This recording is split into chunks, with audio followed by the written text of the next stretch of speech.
Hai student, hari ini kita belajar tentang alkohol. Jadi alkohol atau grup fenol itu kita menyebutnya sebagai grup alkohol jika memiliki gugus hidroksil. Misalnya untuk metanol, fenol, dan air itu keduanya mengandung unsur hidroksil.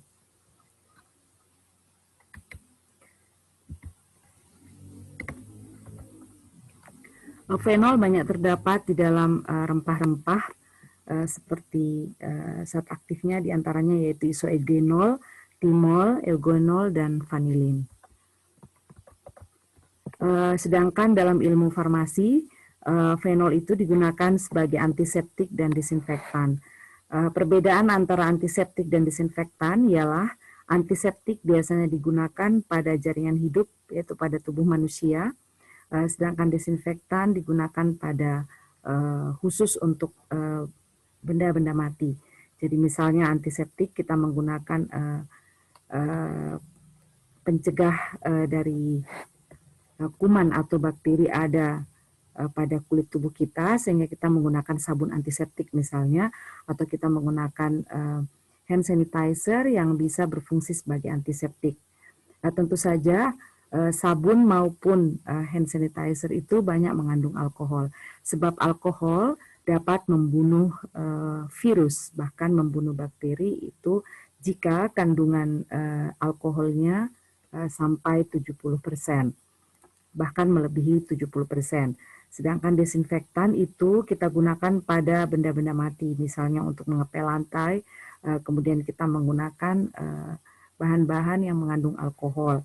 Namun tentu beda lagi dengan alkohol yang kita gunakan untuk antiseptik, di mana jika menggunakan desinfektan lebih banyak kita memilih golongan-golongan hidrogen peroksida dan golongan misalnya golongan alkohol dengan alkohol yang tentu saja mengandung klorin misalnya, itu lebih banyak digunakan sebagai desinfektan karena yang ditujukan adalah kuman, virus atau bakteri yang hinggap pada benda-benda mati. Jadi biasanya untuk ruang-ruang operasi, ruang-ruang steril pada pabrik atau perusahaan atau industri itu kita menggunakan desinfektan untuk menyemprot ruangan supaya tetap steril.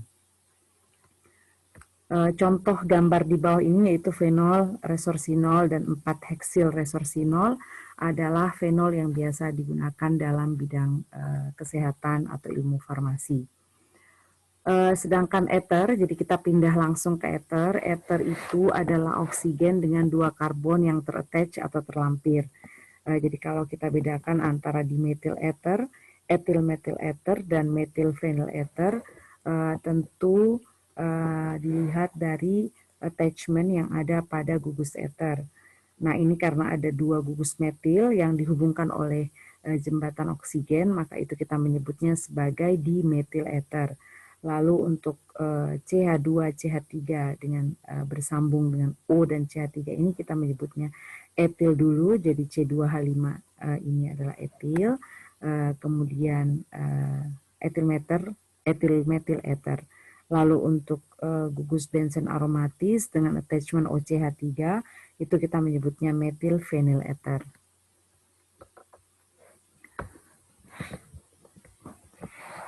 Gugus fungsi yang juga penting lainnya selain alkohol, fenol, ether, dan tiol, tentu tiol ini banyak terdapat pada rempah-rempah juga, jadi ada pada bawang bombay, ada pada oyster, ada pada garlic atau bawang putih. Nah ini merupakan gugus SH, di mana sama dengan mengandung alkohol, gugus alkohol maksudnya, tetapi itu digantikan dengan sulfur. Jadi pada CH3 misalnya ada SH, CH3 CH2 ada SH, CH3 CH3 ada SH.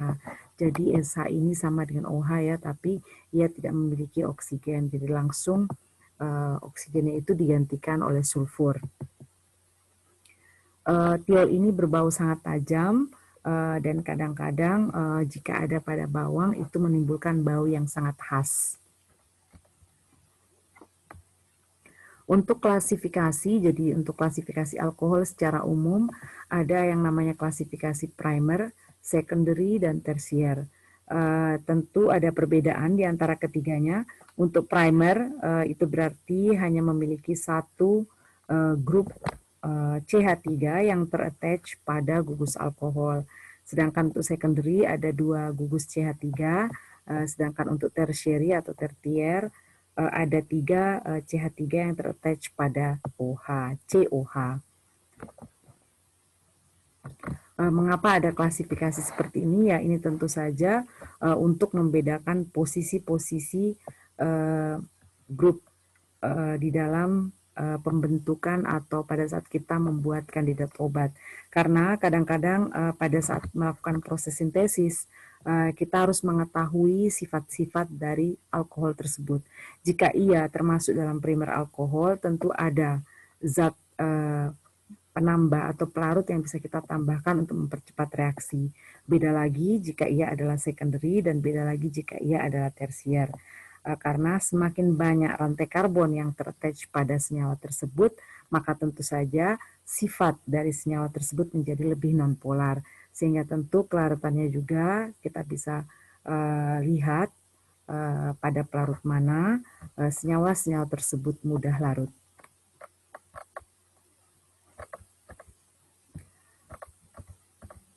Untuk produk-produk yang sering kita temui yang mengandung alkohol itu banyak produk minuman atau beverage, tentu saja hasil fermentasi karena biasanya alkohol itu lahir atau terbentuk karena proses fermentasi. Misalnya ada whisky, rum, brandy, flavoring ekstrak yang biasanya digunakan untuk memberikan rasa pada makanan minuman, kemudian untuk obat-obat kumur seperti liserin, Nyquil, Scop itu menggunakan 15-25% alkohol. Lalu minuman seperti wine, Riesling, Kepakol itu 12%. Sedangkan bir dan lain-lain itu mengandung 3-9% alkohol.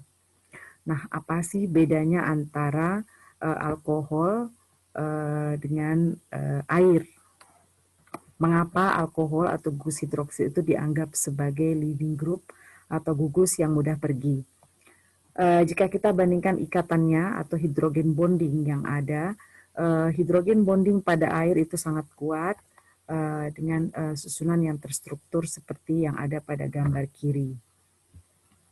Sedangkan untuk hidrogen bond yang terbentuk pada senyawa lain itu berbeda kovalensi dan berbeda length atau panjangnya. Misalnya untuk metil alkohol dan dimetil ether. Jika kita perhatikan pada metil alkohol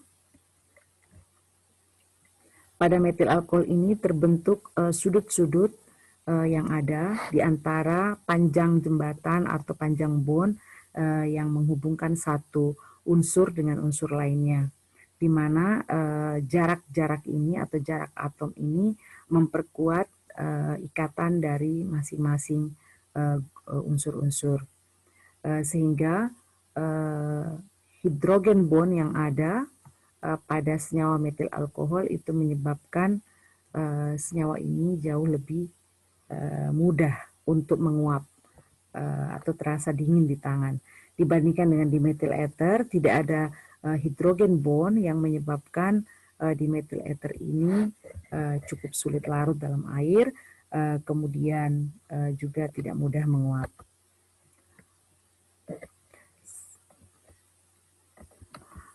Hal ini tentu saja juga akan mempengaruhi boiling point atau titik didih dari baik alkohol maupun ether.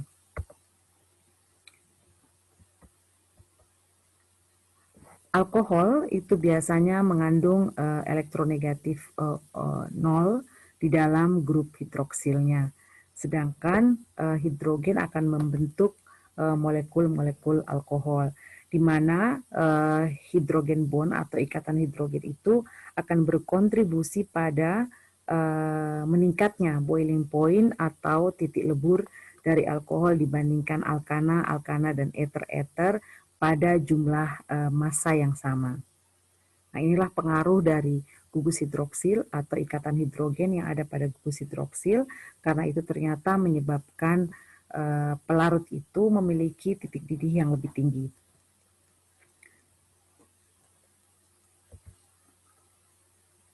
Alkohol dan ether itu lebih mudah larut dalam air, sedangkan alkana karena ia mengandung atom oksigen, sehingga alkana itu lebih sulit larut dalam air. Alkohol dengan 1-4 atom karbon itu larut, tetapi alkohol dengan 5 atau lebih dari atom karbon itu biasanya sulit untuk larut. Jadi ada pengecualian ya untuk jumlah karbonnya.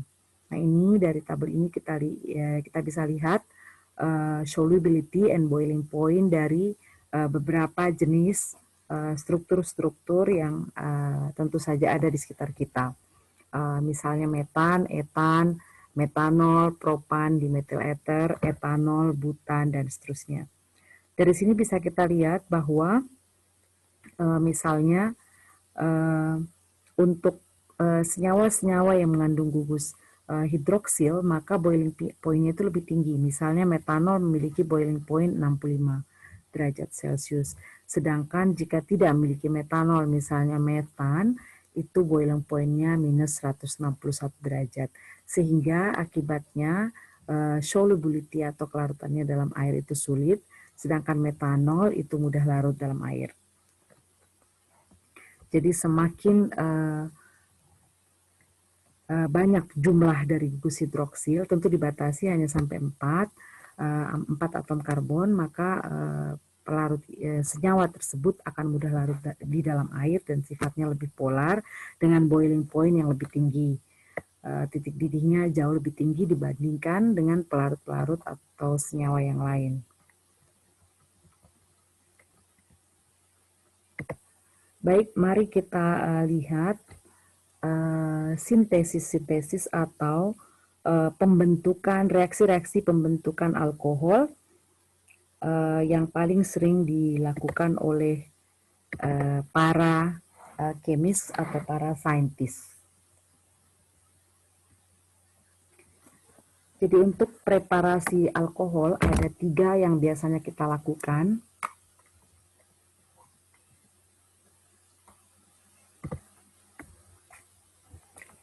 Yang pertama adalah dari alkena, kemudian dari alkil halida, ini asalnya ya, jadi kita membentuknya dari asal gugus ini dulu, kemudian atau kita buat dari karbonil, gugus karbonil. Ini bisa kita lakukan dengan asal yang berbeda.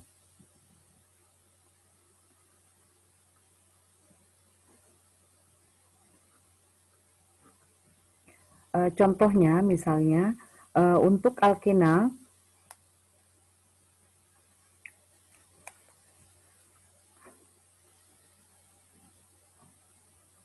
misalnya dengan reaksi yang dilakukan oleh Mark, kemudian atau bisa juga mengembangkannya dari anti-Mark. Kemudian untuk alkil halida kita bisa memilih proses SN1 atau proses SN2. Kemudian dari karbonil kita bisa membuatnya dari natrium boron hidrat atau lithium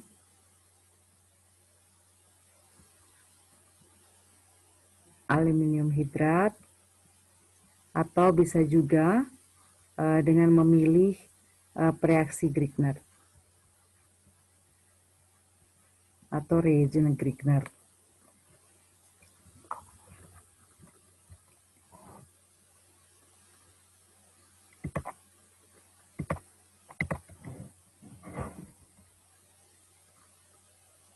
Nah, reaksi awal misalnya ya untuk membuat alkohol kita bisa memulai dari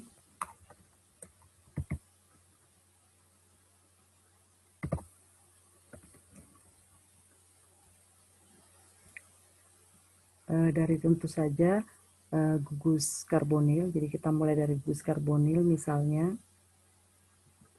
dengan menambahkan mohon maaf, dari aldehid yang tentu saja mengandung gugus karbonil. Kita bisa mulai dengan menggunakan natrium boron hidrat ditambahkan dengan H+ yang tentu kita peroleh dari air. Nah, ini akan menghasilkan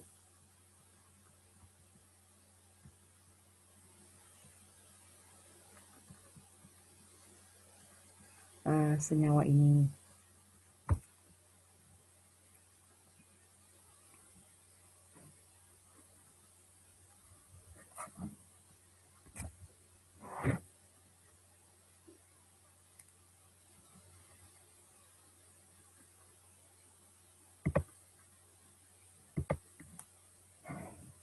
Jadi dari sini kita akan bisa membentuk apakah alkohol primer atau alkohol sekunder. Jadi ini yang terbentuk adalah alkohol primer atau alkohol sekunder.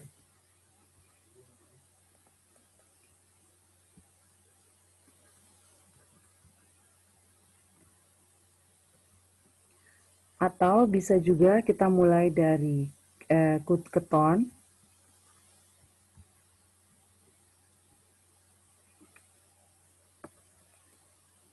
Jadi misalnya yang kita gunakan adalah Na+, B. Jadi B ini memiliki 4 jembatan. Jadi B ini tentu saja memiliki anion ya. Ia merupakan anion, sedangkan Na ini adalah kation.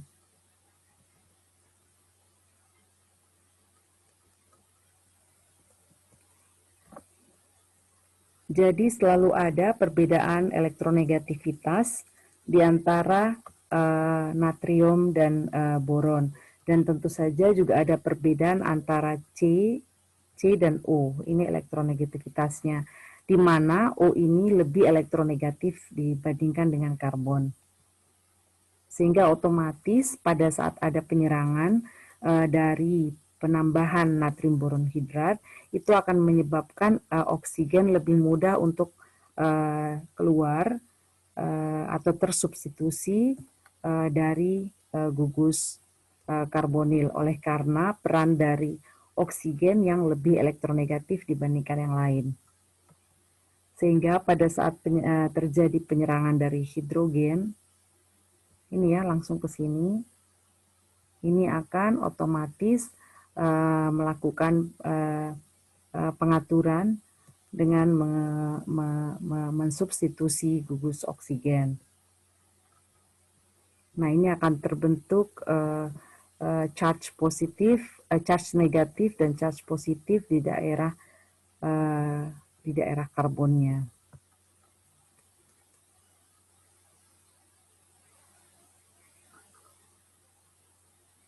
Nah, apa yang terjadi pada gugus boron?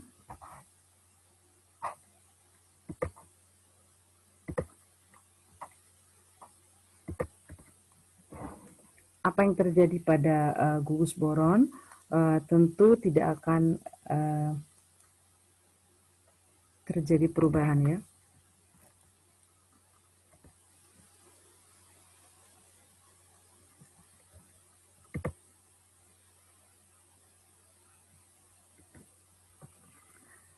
Namun karena adanya perubahan elektronegativitas pada gugus karbonil, maka H yang ada pada boron ini akan mengalami pengaturan jumlah valensi yang ada.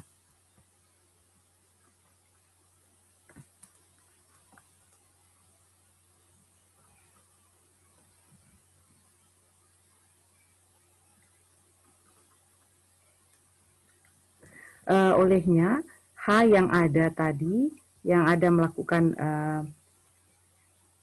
pengaturan, itu akan ada di sekitar kita dalam bentuk istilahnya float around. Sehingga dalam hal ini akan terbentuk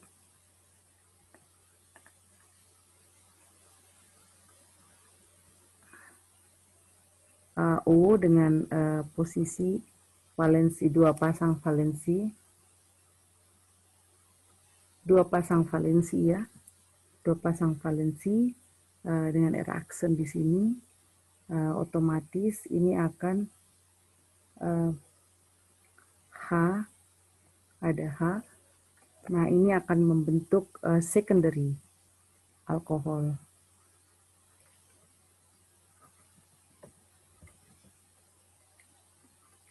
Baik, yang selanjutnya bisa kita mulai juga dari vanilin. Jadi ini adalah rumus struktur dari vanilin. Dengan adanya gugus keton yang ada pada benzen aromatis.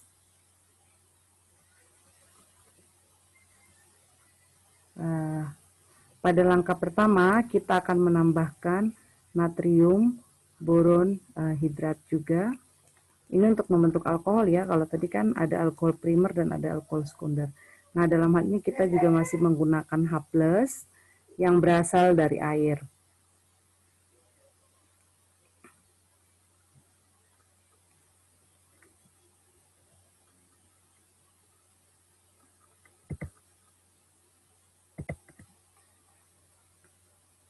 Olehnya H yang ada pada natrium boron hidrat ini akan melakukan penyerangan pada daerah karbon yang elektronegativitasnya kurang dibandingkan oksigen, dan ini akan melakukan direct resonance pada O, sehingga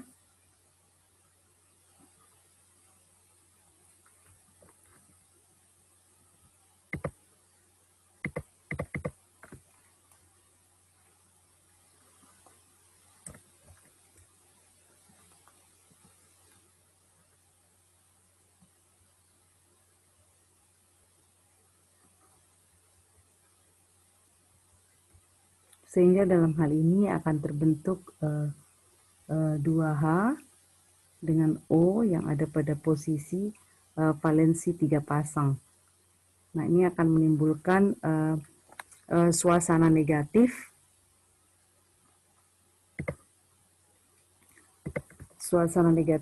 Yang kemudian bisa kita lihat bahwa pada hasil akhirnya itu akan menghasilkan vanilin yang akan beraroma berbeda dengan aroma sebelumnya. Jadi kalau vanilin awal itu belum berbau khas, tapi kemudian pada saat kita reaksikan dengan natrium boron hidrat ditambah H+ ini, ia akan berubah menjadi bau yang lebih khas. Jadi dalam hal ini telah kita hilangkan gugus ketonnya, sehingga yang ada di sini adalah CH2 saja. CH2 saja ya di sini. Nah, tetap ini adalah senyawa vanilin dengan bau yang tentu lebih khas. Nah, dalam hal ini telah kita buat gugus senyawa alkohol baru dengan pembentukan vanilin ini, karena bisa kita lihat di sini ada 2 gugus hidroksil yang terattach pada benzen aromatis. Nah, dalam hal ini bisa dipahami bahwa C yang ada di sini merupakan alkohol primer. Nah, tentu alkohol primer yang menjadi produk kita ini merupakan alkohol primer yang sudah dapat dimanfaatkan sebagai penambah rasa atau flavoring agent karena sudah terattach pada vanilin.